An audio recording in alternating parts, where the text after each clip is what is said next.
Le droit d'aînesse en Afrique est quelque chose de sacré. Les yaya, comme on dit au Congo.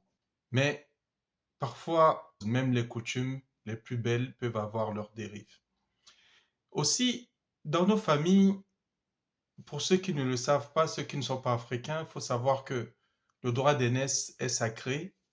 Une personne, même si elle est née une journée avant toi, tu lui dois un respect maximum. Aussi, malheureusement, on pense que parce que un aîné est un aîné, il a forcément la science infuse. Il a la primauté de la parole, ça, il n'y a pas de problème. Mais cette primauté ne veut pas dire que forcément sa parole, même si elle est sacrée, ne peut pas faire l'objet d'un sacrilège. À savoir que il y a des aînés à qui, malheureusement, on va confier la charge et la responsabilité de toute une famille, parfois d'une très très grande famille. Et ces personnes, parfois, ne réfléchissent pas.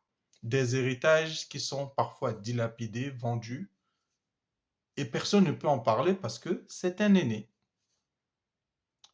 Et comme ça, on peut se retrouver avec des familles disloquées parce que on a des aînés qui ne savent pas écouter les autres. Or, en spiritualité, il faut savoir que une personne peut être plus âgée que vous aujourd'hui, mais vous pouvez être plus âgé que cette personne en âme. C'est-à-dire que le Créateur vous a mis au monde bien avant lui. Et donc, vous avez eu un cycle d'incarnation beaucoup plus élevé que lui. Donc, en fait, vous êtes son aîné en âme, en spiritualité. Et lui, il est beaucoup plus jeune que vous.